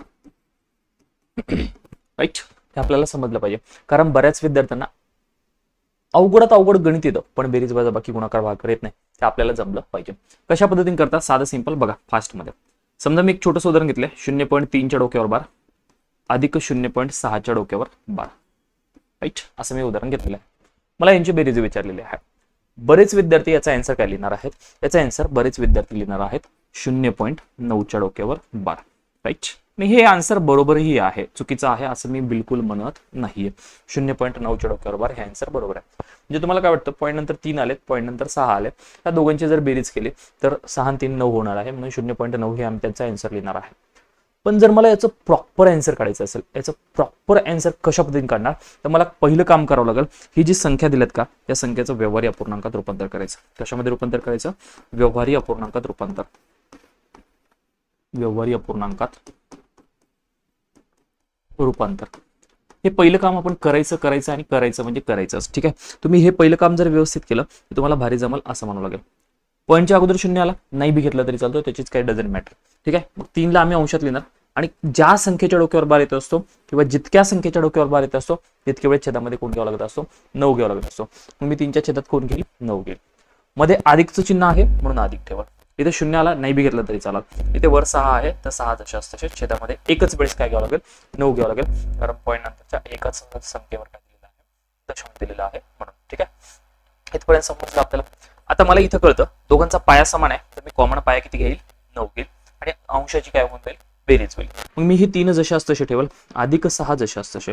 मग 6 आणि 3 किती होईल? 9 आणि छेदामध्ये काय होईल? 9 आणि 9 ने 9 ला भाग दिला तर उत्तर काय भेटेल मला? 1 भेटेल, 1 भेटेल आणि 1 भेटेल. हे माझं प्रॉपर आन्सर असतं, प्रॉपर आन्सर असतं, प्रॉपर आन्सर असतं. आता बऱ्याच जणांना थोडंसं डाऊट येईल, थोडं डाऊट काय येईल की सर पॉईंट 3च्या डोक्यावर 12 आहे आणि पॉईंट 6च्या डोक्यावर 12 आहे, याचं उत्तर तर पॉईंट 9चं यायला पाहिजे, 9च्या डोक्यावरच 12 यायला पाहिजे. व्यवस्थित आहे का? एक कंडिशन अशी होते, ज्या वेळेस तुम्ही पॉईंट 3ची आवृत्ती होते तर ही एक कंडिशन अशी होते पुढे चालून ती ही कुठेतरी 4 होणार आहे, राईट, शेवटपर्यंत. किंवा पॉईंट 6 हे कुठेतरी काय होणार आहे? असं वाढत वाढत जाऊन 7 होणार आहे, म्हणजे 1 ची वाढ तिथे होत असते. तुम्ही घातांकामध्ये किंवा तुम्ही एखाद्या याच्यामध्ये जरी पाहिले तर तुम्हाला लक्षात येईल बघा, एखाद्या कॅल्क्युलेटरच्या स्वरूपात समजा तुम्ही 2/3 आवर्तीमध्ये आहे ना, 2/3 तुम्ही जर भाग दिला तर तिथे 0.6666 आणि शेवटी काय दाखवतं? 7 दाखवतं असं कॅल्क्युलेटरमध्ये बघा. ठीक आहे, तर ह्या अशा ज्या गोष्टी होत असतात, तर आपण दोन्हीपैकी एकीकडे ती गोष्ट करूयात. दोघांपैकी एकीकडे केली तर मला सांगा, हे 34 आणि 6 किती होतील? 40 होतील. किंवा समजा 7 बी ठेवली तरी काही फरक पडणार नाही आपल्याला. आणि मग त्याचं उत्तर आपण जर 0.9 लिहिलं तर हे कुठेतरी 0.9 वाढून कुठेतरी 10 व्हायला पाहिजे ना. आणि 10 झाले याचा अर्थ ते पूर्ण झाले याचा अर्थ त्याची व्हॅल्यू काय होईल? 1 होईल. याचा अर्थ त्याची व्हॅल्यू काय होईल? 1 होईल. म्हणजे 0.3 वाढून कुठेतरी 34 होणार आहे आणि हे कुठेतरी वाढून काय होणार आहे? 67 होणार आहे. किंवा तुम्ही 67 आणि 34 ची बेरीज केली किंवा याच्यात दोघांपैकी एक कमी करावं लागणार आहे. इथे 66 मानलं, याला 34 मानलं तर 66 आणि 34 ची बेरीज किती होईल? 100 आणि 100 म्हणजे काय होईल? 1 होईल असं आपल्याला म्हणावं लागेल. किंवा वर 33 मानलं खाली 67 मानलं तर यांची बेरीज सुद्धा किती होणार आहे? 100 होणार आहे. आणि 100 म्हणजे काय होत असतं? 1 होत असतं. म्हणून आवर्ती दशांश पूर्णांकाचं उत्तर काढत असताना जर आपल्याला डायरेक्ट आन्सर काढायचं असेल तर डायरेक्ट बेरीज करून सुद्धा तुम्ही लिहू शकता, जवळपासची संख्या आन्सर लिहून टाकायचं. आणि प्रॉपर काढायचं असेल तर अंशाचं स्वरूपात अंश आणि छेदामध्ये बदलून आन्सर काढायचं आहे. हे तुम्हा सर्वांना डन झालं पाहिजे आणि डन झालं पाहिजे. सर्वांना डन होत्या असं गृहीत धरतो. ठीक आहे, आणि अजून काही आता उदाहरण मी पटापट घेतो. समजा मी तुम्हाला असं दिलंय काय, 2.75 च्या डोक्यावर बार वजा 1.45 च्या डोक्यावर बार, राईट, असं मी उत्तर घेतलेलं आहे. आता मला याला रूपांतर करून आन्सर काढावं लागेल. किंवा मला एवढं कळतं 2तून 1 गेला डायरेक्ट उत्तर. डायरेक्ट हे मी दोन्ही सांगतोय तर ते दोन्ही लक्षात ठेवा. 2तून 1 गेला राहिला 1, राईट. 75 मधून 45 गेले, 75 मधून 45 गेले, किती राहतात? 5 20 30 राहतील. 25 30 हो 30 म्हणजे 3च्या डोक्यावर बार, राईट. हे 1.3च्या जवळपास तुमचा आन्सर येणार आहे, राईट. 75 मधून 45 गेले तर 0.3 30 म्हणूया. 30 वरचा 0 नाही लिहिलं तरी चालत किंवा लिहिलं तरी चालेल, काही हरकत नाही. 1.3च्या जवळपास आपला आन्सर येणार आहे. किंवा 30 असेल तर 30च्या जवळपास सुद्धा आपण येऊ शकतो. ठीक आहे, चला आन्सर काढूया बघा. मला पहिलं काम काय करावं लागेल? पहिले व्यवहारी अपूर्णांकात रूपांतर. शॉर्टकट व्यवहारी अपूर्णांकात काय करावं लागेल? रूपांतर करावं लागेल. मग व्यवहारी अपूर्णांकात रूपांतर करायचं हे 2 दशांशाचे अंशात कोण ठेवूयात? 75. आणि 75च्या छेदामध्ये किती येतील रे? 2 संख्येच्या डोक्यावर बार आहे म्हणून छेदामध्ये येतील 99. हे मला समजलं पाहिजे. हे वजाचं चिन्ह जशा असतं तसं, राईट. आता हा एक जशा असतं तसा, मग वर कोण जाईल? 45 जाईल. वर कोण जाईल? 45 आणि छेदामध्ये कोण येईल 99, कारण दोन संख्येच्या डोक्यावर बार आहे, दोन संख्येचा रिप्रेझेंटेशन आहे, म्हणून आपल्याला त्या पद्धतीने लिहावं लागेल. चालतं, हे आम्हाला समजलं पाहिजे. आता याच्यामध्ये जर कुठे लहानात लहान होत असेल तर लहानात लहान करा, आणि नसल लहानात लहान करायचं तर सरळ सरळ गुणाकार करा. आता इथे 9 5 45 होते, 9 1 9 होतं, पण लहानात लहान मी करणार नाही. मला वाटतं पाया समान ठेवायचा आहे मला दोन्हीकडे सुद्धा, म्हणून मी लहानात लहान करणार नाही. जर मला पाया समान नसता ठेवायचा तर मग मी लहानात लहान करण्याचा प्रयत्न केला असता, करून पाहिलं असतं. राईट, आता मला काय करावं लागेल मग, 99 ची दुप्पट 1 1 198, 198 मध्ये 75 मिळवायचे, 75 मधले 2 मिळवले 200 होणार 198 मध्ये, आणि वर राहणार 373 म्हणजे 273. छेदामध्ये काय होईल 99 वजा इकडे 99 1 99, 99 मध्ये 45 मिळवले, 1 मिळवलं तर 100, वरचे 44 जशाचे 144, छेदामध्ये कोण 99. म्हणजे मी याचं रूपांतर कशामध्ये केलं, अंश आणि छेदात केलं. आणि अंश आणि छेदात केलं असेल तर मला साधं सिंपल माहिती आहे ना, हे 99 99 जसे असं तसे, कारण दोन्हीकडे पाया सारखा आहे तर पाया कॉमन घेतला. आता 273 मधून मला 144 वजा करायचे, 3तून 4 जातात का नाही, याच्याकडून घेतलं 13, 13तून 4 गेले, राहिले किती राजांनो 9, बरोबर. इथलचा 1 इकडे दिला होता म्हणजे 6, 6तून 4 गेले, राहिले 2, 1 2तून 1 गेला 1, 129 छेद 99, 129 छेद 99 हे काय असेल माझं आन्सर. आन्सर आणि आन्सर हे प्रॉपर आणि फायनल आन्सर असणार आहे, कारण ऑप्शन मध्ये अशा पद्धतीने आन्सर आलेले असतात, अशा पद्धतीने प्रश्न आलेले असतात किंवा ऑप्शन आलेले असतात. हे आपल्याला समजलं पाहिजे, अशा पद्धतीने आपल्याला हे जमलं पाहिजे, हे जमणं खूप आवश्यक आहे.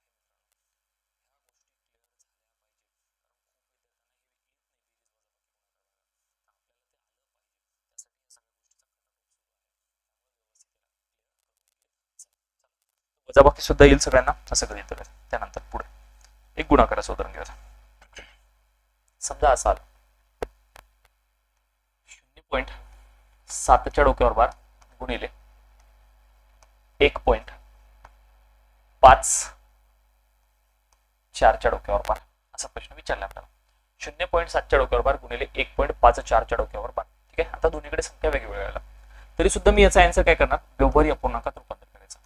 कशामध्ये रूपांतर, व्यवहारी अपूर्णांकात रूपांतर. पहिलं काम आपलं तेच असलं पाहिजे, व्यवहारी अपूर्णांकात रूपांतर. मला जर याला व्यवहारी अपूर्णांकात रूपांतर करायचं असेल तर मी काय करेन, हे 7 जसे असतं ठेवा, आणि 7च्या छेदामध्ये फक्त 9 किती वेळेस येईल, 1 वेळेस येईल.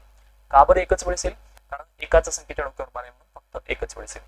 गुणाकाराचं चिन्ह जसे असतं हा एक जसे असतं, वर कोण जाईल 54, छेदामध्ये 2 संख्येच्या डोक्यावर बार आहे, मला छेदामध्ये किती घ्यावं लागेल 99 घ्यावं लागेल, 99 घ्यावं लागेल आणि 99 घ्यावं लागेल.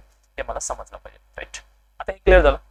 आता हे 7/9 आहे, तर 7/9 ला 7/9 ठेवा गुणिले 99 1 99, 99 मध्ये 54 मिळवले तर एक टाकला 100 आणि वरचे राहिलेले 53, 153 छेद कोण होईल 99. मला करायचा आहे गुणाकार, मला गुणाकार करायचा आहे. आता पुढे लहानात लहान होऊ शकते का, हो सर लहानात लहान होते. 5 आणि 3 8, 8 आणि 1 9, म्हणजे या दोघाला याला 99 9 ने भाग जातो, किंवा या 9 ने त्याला भाग देऊन टाकू, जातो 153 ला भाग.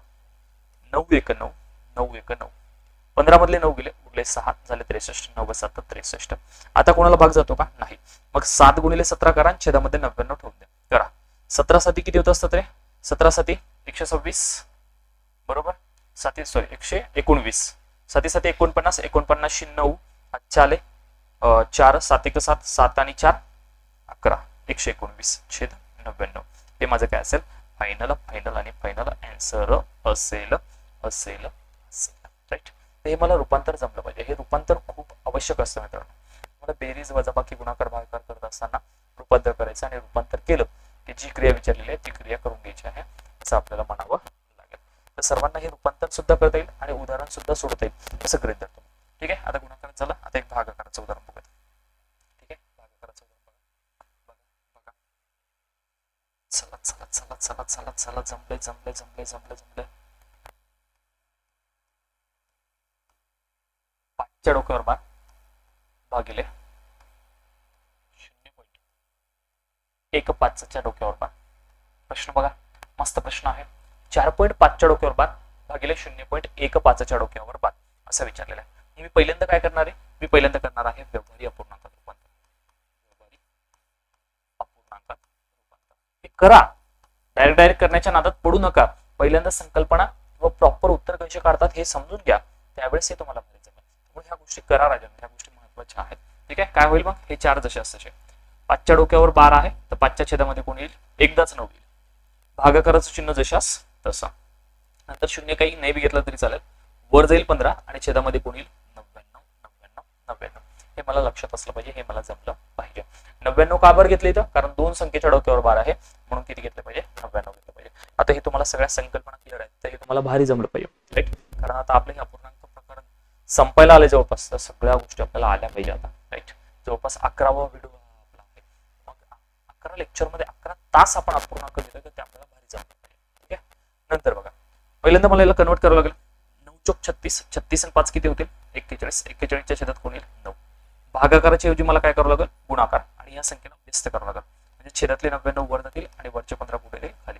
9 चोक 36, 36 आणि 5 41. 9 जसे असते भागाकाराच्या ऐवजी गुणाकार केला, या संख्येला व्यस्त केला, वर 99 गेले खाली कोण आले 15 आले 15 आले 15 आले. याच्यातले जेवढ्या संख्या लहानात लहान होऊ शकतात करा. 9 1 9 9 1 9 9 1 9 राईट. अजून कुठं जाऊ शकतो भाग. 41 मूळ संख्या आहे, 11 सुद्धा मूळ संख्या, म्हणजे कोणाला भाग जाणार नाही. आता 11 सोबत 41 चा गुणाकार कसा करणार. हा एक जशा असता ठेवा. 4 आणि 1 ची बेरीज 5 आणि शेवटची संख्या 4 जशा असते, छेदातले 15 जशा असते. माझा आन्सर काय असेल 451 छेद 15. 451 छेद 15 एवढा काय येईल. असं मला म्हणावं लागेल. आणि तुम्हाला जर याला पॉइंट मध्ये करायचं असेल तर तुम्ही पॉइंट मध्ये सुद्धा करू शकता. बघा 15 1 15 15 त्रिक 45. 1 ला भाग जात नाही, 0 घ्यावं लागेल, नंतर पॉइंट द्यावं लागेल, नंतर या 1 वर झाला 0. याला भाग चालला का नाही, याच्यावर वाढवा 0. काय होईल 15 1 15 15 सखी 90. उरले किती 10 10. 90 गेले उरले 10. 10 ला भाग जात नाही 0. 15 सखी 90. परत काय उरतील 10. 15 सखी 90. हे चालू राहणार आहे. म्हणजे माझा आन्सर काय येईल रे 30.666. एक मिनिट. 15 त्रिक 45 3. 1 ला भाग जात नाही, 0 घेतला, मग 1 घेतला, 1 ला भाग जात नाही म्हणून पॉईंट घेतला, 0 वाढवला तरी जाईल. हा ठीक आहे. 15.06 च्या डोक्यावर बार, फक्त 6 च्या डोक्यावर बार, म्हणजे आपला आन्सर 30.06 च्या डोक्यावर बार असं मला म्हणावं लागेल. कारण 0चं रिपिटेशन होत नाही, फक्त कोणाचं रिपिटेशन होते 6 6 6 चं रिपिटेशन होते. असं माझं त्याचं आन्सर असलं पाहिजे. हे सर्वांना जमल जमल जमल असं काय मला एकदा कमेंट करून सांगा. तुम्हाला आवर्ती दशांश पूर्णांक बेरीज वजाबाकी गुणाकार भागाकार हे जमेल का, इकडे कमेंट करून सांगायचं आहे. प्रत्येकाने हे आपल्या सगळ्यांना जमलं पाहिजे, हे आपल्याला आलं पाहिजे. ठीक आहे. त्यानंतर बघा आवर्ती दशांश पूर्णांकावर फक्त बेरीज वजाबाकी गुणाकार भागाकार एवढेच प्रश्न आहे विचारत. तर असा पण प्रश्न विचारला जातो. ठीक आहे. बघा वर्गमुळात 7.1 च्या डोक्यावर 12 आहे, 1 च्या डोक्यावर 12 आहे आणि ते वर्गमुळात दिले. तर इथं काही वेगळं नवीन करायची गरज नाही. आतापर्यंत आपण जे शिकलोय का तेच आपल्याला करायचं आहे. अलग कुछ यहाँ पे करने की जरूरत नहीं है. सगळं सगळं सगळं आपल्याला जमलं पाहिजे. ठीक आहे. आता मग मला सांगा, तुम्हाला माहित आहे ना या वर्गमुळाचा काय अर्थ घेऊच नका सध्या. हे वर्गमूळ जशा असतं ठेवा, हे 7 जशा असतं. 1 च्या डोक्यावर 12 आहे म्हणजे 1 जशा असतं आणि छेदामध्ये किती घेतले पाहिजे 9 घेतले पाहिजे. राईट. हे आम्हाला समजलं पाहिजे. आणि मग त्यानंतर काय, तर आपल्याला याचं रूपांतर करा. 9 7 63. 63 मध्ये 1 मिळवला 64. छेदातले 9 जशा असतं. राईट. 9 7 63. 63 मध्ये 1 मिळवला 64. 64 छेदातले 9 जशा असतं. आता या दोघांचं सुद्धा वर्गमूळ निघू शकतं ना. 64 ला बाहेर काढलं, 64 चं वर्गमूळ किती 8. 9 ला बाहेर काढलं किती 3. मग 3 ने 8 ला भाग द्या, जिथपर्यंत भाग जातो तिथपर्यंत द्या. काय जाईल बरं भाग सर 3 1 3 3 2 6. राईट. 8 मधले 6 गेले उरले 2. 2 ला भाग जात नाही, पॉईंट द्या, 0 वाढवा. परत 3 सख 18. 20 मधले 18 गेले, परत 2 उरणार, परत 0 देणार, परत 3 सख 18. म्हणजे हे चालू राहणार आहे. हे भाग देत राहणार आहोत आपण. भाग देत राहिलो याचा अर्थ 2.6 च्या डोक्यावर 12. हे माझं काय answer answer answer answer answer खतम. जमलंय. असं बेस्ट पद्धतीने जमलं पाहिजे ना. त्याच्यात कोणताच डाऊट आपला उरायला नको. सगळे उदाहरण आपल्याला आले पाहिजे आणि आलेच पाहिजे असं मला म्हणावं लागणार आहे. चालतंय चालतंय चालतंय. त्यानंतर तसाच एक प्रश्न सर, वर्गमुळामध्ये 5.4 च्या डोक्यावर 12. वर्गमुळामध्ये 5.4 च्या डोक्यावर 12. राईट. सर वर्गमुळाचं चिन्ह दिले, वर्गमुळाचं चिन्ह जसे असतं 5 जसे असतं. 4 च्या डोक्यावर 12 म्हणजे 4 वर जसे असते, छेदामध्ये 9 जसे असतं. राईट. समजलं. आता मला यांचा तिरकस गुणाकार करून आन्सर काढावा लागेल. हे वर्गमूळ चिन्ह. 9 5 45. 45 मध्ये 4 मिळवसाल, 45 मध्ये 4 मिळवून किती होतील 49. 49 च्या छेदामध्ये किती 9. राईट. आता ह्या वर्गसंख्या आल्या ना, मग वर्गसंख्या आल्या तर 49 च्या बाहेर काय निघेल 7 निघेल आणि 9 बाहेर काय निघेल 3. बस 3 न भाग द्या. 3 2 6 उरला 1. 1 ला भाग जात नाही, पॉईंट वाढवणार 0. 3 त्रिक 9. 10तले 9 गेले, उरला 1, परत 1 उरल, परत 3 चा भाग जाईल. राईट. म्हणजे याचा अर्थ काय 2.3 च्या डोक्यावर 12.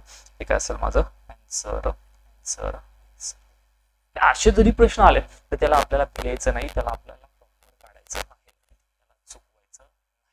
त्याच्यामध्ये असतो सर्वांना हे सुद्धा डन झालं असेल, असं म्हणायला हरकत नाही.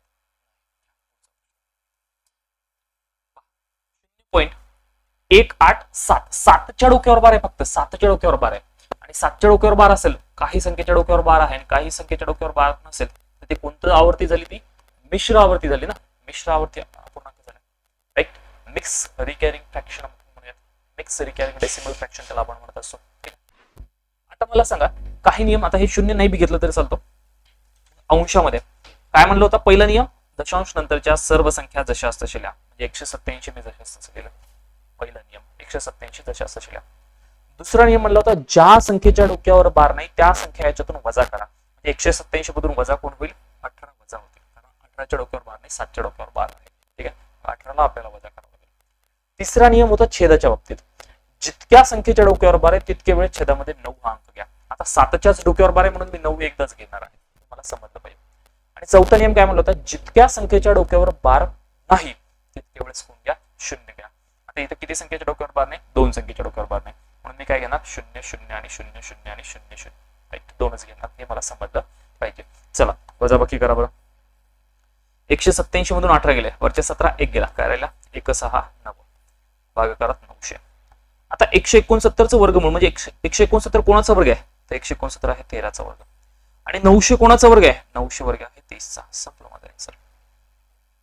आता 13/30. आणि मला याला पॉइंट मध्ये जरी करायचं असेल तर मी याला पॉइंट मध्ये सुद्धा करू शकतो. करा बरं. 13/30. 30 ने भाग जातो का? नाही, 0 पॉइंट, याच्यावर वाढवणार 0. मग काय होईल? 30 चोक 120. 30 चोक 120 म्हणजे उरले 10. 10ला भाग जात नाही, 10ला भाग जात नाही म्हणून मला काय करावं लागेल? 10 वर 1 0 वाढवावं लागेल. मग 30 त्रिक 90. 100 मधले 90 गेले, उरले 10. परत 10ला भाग जात नाही, 0 वाढवा. परत 30 त्रिक 90. 100 मधले 90 गेले, परत 10 होणार. म्हणजे हे चालू राहणार. 100 होणार, 30 त्रिक 90 होणार. म्हणजे माझा आन्सर काय? 0.4. 3च्या डोक्यावर बार द्यावं लागेल, कारण 4चं रिपिटेशन होतं का? नाही, 4चं रिपिटेशन होत नाही. फक्त रिपिटेशन कोणाचं होते? 3 3 3 3 3चं रिपिटेशन होते. म्हणून मला या प्रश्नाचा आन्सर लिहित असताना 0.4 3च्या डोक्यावर घ्यावं लागेल. अशा पद्धतीने हे मला समजलं पाहिजे. हे खूप मस्त प्रश्न असतात. हे प्रश्न आपल्याला जमले याच्यामध्ये कधीच आपल्या उदाहरण चुकवता नाहीत. सगळ्या संकल्पना क्लिअर करणं आवश्यक असतं. तर मला वाटतं मागच्या व्हिडिओ आणि या व्हिडिओ किंवा आतापर्यंत जे घेतलं आपण त्याच्यामध्ये तुमच्या सर्व संकल्पना क्लिअर झाल्या असेल, तुमचा आवडती दशांश पूर्ण चुकणार नाही अशी अपेक्षा करतो.